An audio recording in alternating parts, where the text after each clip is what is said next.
대통령께서 실행해 오신 경제정책에 사람들이 가장 많이 기억에 남는 단어를 꼽으라고 한다면 소득주도 성장, 이게 아닐까 싶습니다. 최저임금 인상이 소득주도 성장의 단 하나의 정책은 아닙니다. 그런데 최저임금 인상을 하는 과정에서 생긴 논란 때문에 소득주도 성장 자체에 논란이 좀 생겨버린 국면이 됐습니다. 이 과정을 조금 더 다듬어 갔으면 하는 어떤 후회는 지금 좀 없으신지 먼저 여쭙겠습니다. 그렇습니다. 아쉬움이 많죠. 우선은 이 점은 꼭 말씀드려야 될 것 같습니다. 최저임금 인상을 통해서 적어도 고용시장 안에 들어와 있는 분들, 고용된 노동자들의 어떤 급여라든지 이런 부분은 굉장히 좋아졌습니다. 저소득 노동자 비중이 역대 최고로 낮아졌고요. 그다음에 또 1분위 노동자와 5분위 노동자 사이의 임금 격차도 역대 최저로 줄어들었고, 그다음에 또 임금 노동자 가구의 또 소득이 크게 높아졌고, 또 한편으로 지난 3월에는 고용보험 가입 자 수가 52만 명 늘어나서 고용 안전망 속에 들어온 노동자 수도 굉장히 늘었습니다. 당연히 상용직도 많이 늘었고요. 그래서 고용시장 안에서의 긍정적인 효과는 뚜렷한데, 반면에 고용시장 바깥에 있는 자영업자들의 삶이라든지 또는 또 가장 아래층에 있던 노동자들이 오히려 고용시장에서 밀려나게 돼서 더 어려움을 겪게 됐다든지, 이런 부분들을 함께 해결하지 못한 것이 참으로 이제 가슴이 아픕니다. 참 이제 어려운 일은 이런 분들의 어려움을 해소해 줄 수 있는 예를 들면 자영업자 대책들, 이런 부분들, 그다음에 또 사회 안전망을 넓히는 이런 대책들이 재정 인상과 함께 동시에 병행해서 시행이 됐다면 그런 어려움을 좀 드릴 수 있었을 텐데, 최저임금 인상은 정부에 의해서 먼저 시행이 되고 자영업자 대책이라든지 그다음에 EITC, 근로장려금 같은 이런 부분들은 또 국회 입법 과정을 거쳐야 되기 때문에 이 시차가 생기게 되는 이런 부분들이 참으로 어려운 점이기도 하고, 그다음에 또 당사자들에게는 참으로 정부로서는 송구스러운 점이라는 말씀을 이렇게 드리고 싶습니다. 지금 이제 어떤 부작용이 있는지도 파악을 하고 계시고 이래서 최저임금의 속도 조절, 인상의 속도 조절에는 동의를 하시는 것 같습니다. 만약에 국회에 이 처리가 되지 않는다면 현행 제도로 내년도 최저임금 인상 폭은 결정이 될 텐데 2년간 두 자릿수 인상이었어요. 내년까지 두 자릿수 인상은 좀 무리라고 판단을 하시죠? 이거는 참 그 답변 자체가 이제 조심스러운데요. 예, 물론 대통령께서 결정 권한이 있는 사항은 아니라는 거는 이해를 하고 있습니다.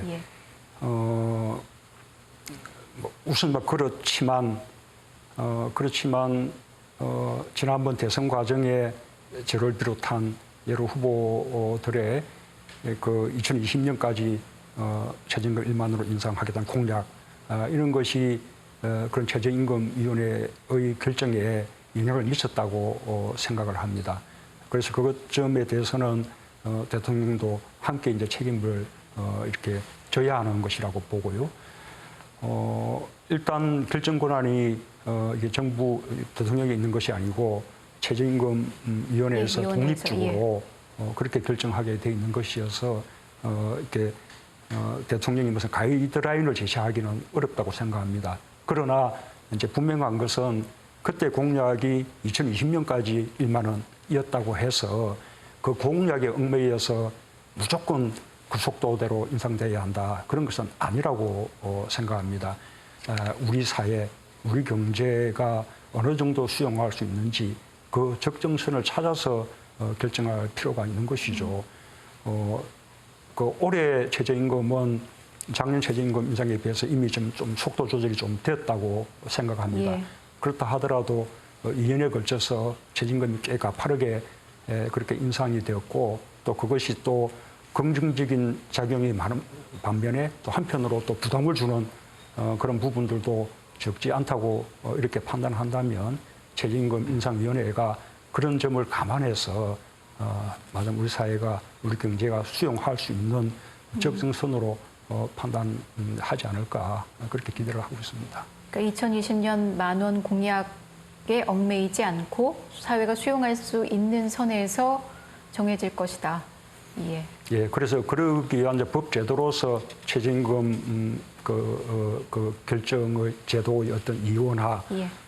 두 단계를 거쳐서 결정하도록 이렇게 법 개정안을 낸 것인데 그것이 이제 국회에서 처리가 되지 않아서 아쉽습니다만 현행 제도로 가더라도 최저임금 인상위원회가 그런 취지를 충분히 존중하지 않을까 예. 그렇게 기대를 합니다. 어떤 입장을 갖고 계신지는 충분히 설명이 됐을 것 같습니다. 좀 전에 잠깐 설명을 드렸지만 이 최저임금 인상 논란 때문에 소득주도 성장이 불필요한 논란이라고 표현해야 될까요? 하여튼 좀 굉장히 논란에 휩싸인 정책이 돼버렸었는데 요즘은 좀 이 용어를 좀 덜 쓰시는 것 같습니다. 지금 아까 얘기했다시피 이 노동의 어떤 고용의 질은 좋아진 것이 분명합니다. 그러나 고용 양의 증가에 있어서 과거보다 이제 못해졌기 때문에 그 못해진 이유 속에는 여러 가지 구조적인 문제도 많이 있지만 최저임금 인상의 어떤 맞자면 그 효과도 있다라고 지금 이제 그 이야기들이 되고 있는 거죠. 물론 이제 어느 정도 영향을 미치느냐라는 그쪽에 대해서는 서로 이제 평가가 다릅니다만 그러나 또 이 부분들은 또 시간이 조금 더 필요한 부분이기도 합니다. 당장 작년 1년간 보면 고용의 증가가 현저하게 둔화가 돼서 고용 증가 수가 10만 명 밑으로 떨어졌는데 금년 지금 2월, 3월 두 달 동안은 다시 25만 명 수준으로 그렇게 이제 다시 좀 높아졌고 정부는 그 추세가 좀 지속될 것으로 그렇게 보고 있습니다. 그래서 원 당초 경제 계획상으로는 올해 고용 증가를 15만 명 정도로 이렇게 잡았었는데 지금은 20만 명 정도로 조금 이제 상향하는 그런 식의 이제 기대를 하고 있고요. 특히 추경까지 이렇게 통과가 된다면 그 목표 달성에 더 용해지리라고 그렇게 보고 있습니다. 그래서 최저임금 인상으로 인해서 생기는 여러 가지 부작용의 문제조차도 사실은 좀 더 이제 긴 어떤 시간을 두고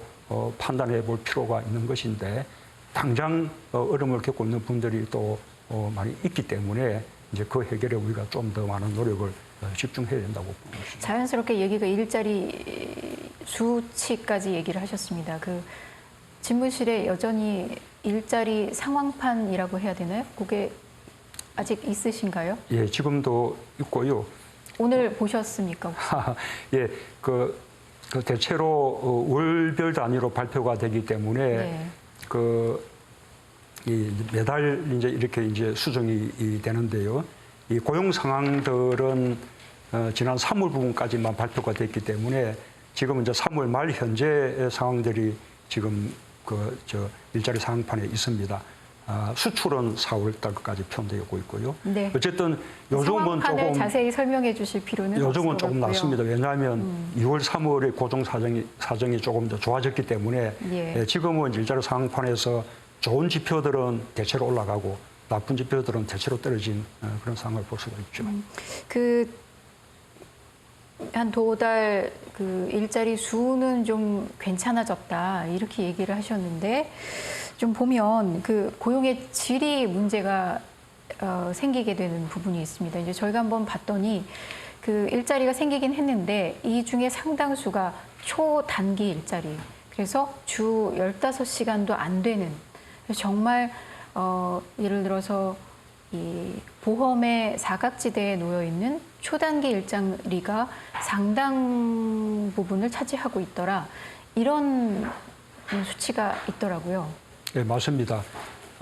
그 사실은 맞는데 네. 그런 이제 초단시간 일자리는 대체로 노인 일자리에 많이 해당합니다. 지금 아시다시피 고령화가 우리 급격하게 진행이 되고 있어서 우리가 65세 이상 인구가 14%가 넘는 고령 사회를 이미 2017년에 통과를 했고 2025년이면 20%가 넘는 초고령 사회가 될 것으로 예상이 되거든요. 이 65세 이상 되는 어르신들에게는 맞으면 정규직의 좋은 일자리가 이게 불가능하지요. 그러니까 지속 가능한 일자리가 안 되는 것이고. 짧은 시간의 일자리라도 마련해 드리는 것이 아주 그나마 이제 필요한 일이고 그렇지 않으면 그분들은 온전히 복지의 대상으로 이렇게 떨어질 수밖에 없는 것이거든요. 그래서 그분들 어르신들을 위한 그런 일자리는 맞으면 나쁜 일자리라도 일자리가 없는 것보다는 낫기 때문에 그런 노력을 계속해 나가야 한다고 생각을 합니다. 근데 이제 그 부분이 있을 것 같습니다. 말씀하신 대로 그런 분들께는 나쁜 일자리라도 있는 게 나을 수는 있습니다만 그렇기 위해서 투입되는 재정, 이 부담을 또 생각하지 않을 수가 없는 거 아닙니까? 어르신들의 맞으면 공공근로 일자리는 쭉 과거 정부부터 쭉 해왔던 것입니다. 이것은 어찌 보면 그러니까 일자리를 통한 복지의 성격을 가지고 있는 것이거든요. 지금 이제 고령 인구가 크게 늘고 있기 때문에 그 일자리 수를 더 늘리고 그다음에 또 과거에 그 급여가 너무 낮았기 때문에 그 급여를 2배 이렇게 높여서 실제로 어르신들의 어떤 빈곤 해결에 도움이 되도록 지금 정부가 노력하고 있는 것입니다.